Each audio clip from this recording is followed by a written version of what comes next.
अस्सलामु अलैकुम वरहमतुल्लाहि वबरकातुहू। स्वागत है आप तमाम स्टूडेंट्स का आपके चैनल सदाए वक्ते में। सो प्यारे बच्चों, कैसे हैं? उम्मीद करता हूँ आप तमाम बच्चे खैर वाफियत से होंगे।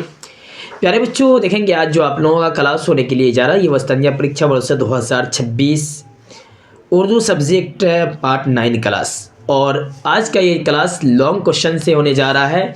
आपको अभी जो हम क्वेश्चन करवाने जा रहे हैं ये तकरीबन 10 मार्क्स का क्वेश्चन होगा। अगर एक सवाल आप बना लेते हैं तो आपको 10 नंबर एक सवाल पे मिल जाएगा, ठीक है ना, एग्जाम के अंदर। ठीक है, तो चलिए क्लास को शुरू करते हैं। इंपॉर्टेंट है क्लास है, मिस नहीं कीजिएगा। अगर चैनल पर पहली बार आए तो चैनल को सब्सक्राइब कर लीजिएगा, क्योंकि वस्तानिया फ़ुक़ानिया मौलवी मैट्रिक उर्दू सब्जेक्ट की फुल इन्फॉर्मेशन फुल क्लास इसी चैनल पर आपको मिलेगी।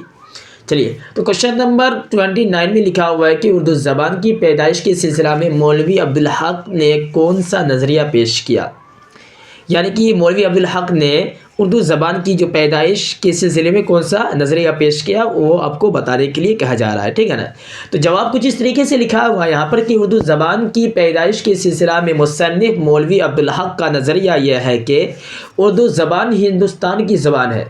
कोई सवाल आ जाए, देखिए आपका एक ये लॉन्ग क्वेश्चन है ना, लेकिन इसी में आपका शॉर्ट क्वेश्चन भी छुपा हुआ है। सवाल इस तरीके से आ जाए कि उर्दू ज़ुबान कहाँ की ज़ुबान है, तो क्या यहाँ पे उर्दू ज़ुबान हिंदुस्तान की ज़ुबान है।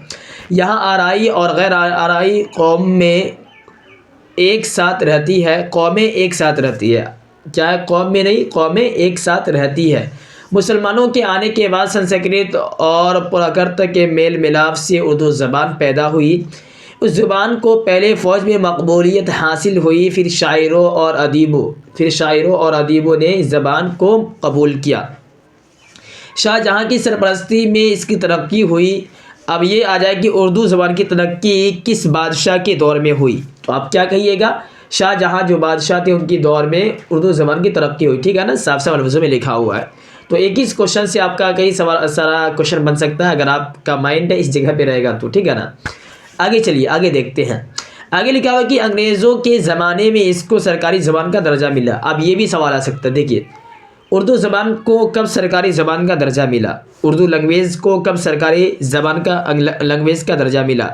क्योंकि हमारा अभी जो राष्ट्रीय भाषा ये हिंदी है, लेकिन एक दौर में उर्दू रहा करता था, तो उर्दू को कब मिला, किसके ज़रिए मिला, तो अंग्रेज़ों के ज़माने में। किसके ज़माने में? अंग्रेज़ों के ज़माने में उर्दू ज़बान को सरकारी ज़बान का दर्जा मिला, लेकिन बुनियादी तौर पर फ़ाइल मफ़ऊल निस्बत वगैरह के लिहाज से हिंदी से निकली हुई ज़ुबान है, ठीक है ना, हिंदी से निकली हुई ज़ुबान है। उसके आगे लिखा हुआ है कि फ़ारसी अरबी के अल्फाज की शमूलियत की वजह से इस ज़ुबान की शान व शौकत में इजाफ़ा हुआ और देखते देखते यह ज़बान एक आला दर्जा की इल्मी ज़बान बन गई। किस दर्जे की? एक आले दर्जे की इल्मी ज़बान बन गई, ठीक है ना। तो कुछ इस तरीके से आप लोग अपने सवाल को बना लीजिएगा और इस क्वेश्चन आंसर को आप लोग अपने नोटबुक में उतार लीजिएगा। और प्यारे बच्चों, ज़रूर इसको उतारिएगा, ठीक है ना। अगर ये आपको उतारने में परेशानी हो रही है, याद करना है, तो देखिए मदरसा बोर्ड के न्यू सिलेबस के अकॉर्डिंग आपके अबू तालिब सर और हमारी टीम के द्वारा, सदाए वक्ती की पूरी टीम के द्वारा हर साल वस्तानिया फ़ुक़ानिया मौलवी और मैट्रिक एग्ज़ाम का जो नोट्स है तैयार किया जाता है, ठीक है ना। इसमें होता है क्या कि बहुत सारे बुक्स वगैरह रहते हैं, लेकिन न्यू सिलेबस के अकॉर्डिंग यानी कि जिस आपका जो एग्ज़ाम होगा, एग्ज़ाम में कौन कौन से किस बुक से सवाल आएगा, तो उन तमाम चीज़ों को देखते हुए नोट से तैयार किया जाता है। काफ़ी मुख्तसर सवाल रहता है और काफ़ी जामे रहता है। एग्ज़ाम के अंदर 100% संभावना रहता है कि आपके सवाल आएगा, ठीक है ना। तो अगर इस नोट्स को आप परचेज़ करना चाहते हैं, लेना चाहते हैं, तो सिंपली आपको क्या करना है कि एक नंबर आपको मैं दे रहा हूँ, इस नंबर पर व्हाट्सएप मैसेज करना है, ठीक है ना, 70700, ठीक है ना। उसके बाद लिखिए 18746 है, ठीक है ना, 7070018746 है, ठीक है ना। इस नंबर पे आपको व्हाट्सएप मैसेज लिखना है, आपको पूरा का पूरा नोट से भेज दिया जाएगा जिस भी चीज़ का आप नोट से लेना चाहते हैं, ठीक है प्यारे बच्चों। तो चलिए अब आगे की तरफ बढ़ते हैं। आगे सवाल ये पूछ रहा है कि खुदा अपनी कुदरत और हिकमत में बेमिसाल है, समझाइए।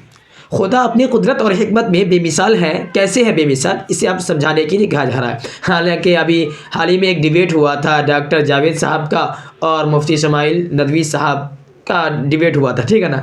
तो उसमें भी ये था 10 गॉड एग्जिट इस टॉपिक था और उसी पे डिबेट हुआ था कि खुदा वाकई में है कि नहीं है। ये डॉक्टर जावेद साहब इस टॉपिक पे ये कहते हैं, हालांकि शिकस्त डॉक्टर जावेद साहब की होती, ठीक है ना।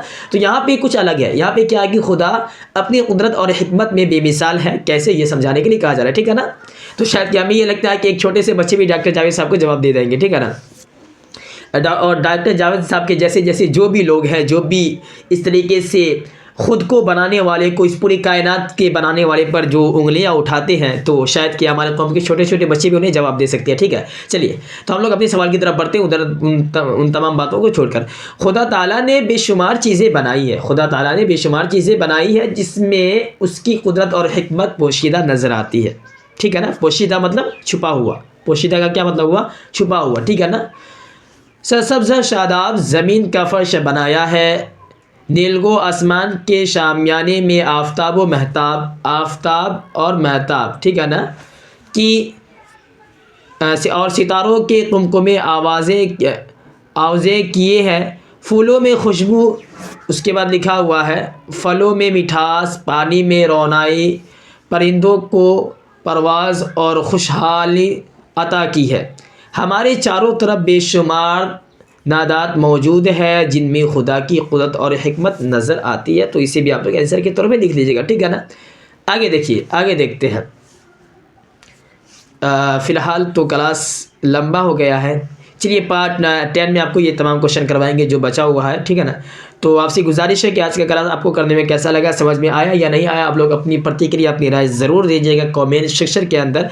और हाँ, अगर आपको नोट्स से चाहिए तो पूरा मुकम्मल नोट्स आपको मिल सकता है, आप व्हाट्सएप नंबर पे मैसेज कीजिएगा, ठीक प्यारे बच्चों। तो चलिए क्लास को समाप्त करते हैं, फिर मिलते हैं कल की क्लास में, तब तक के लिए खुदा हाफिज़, अस्सलाम वालेकुम।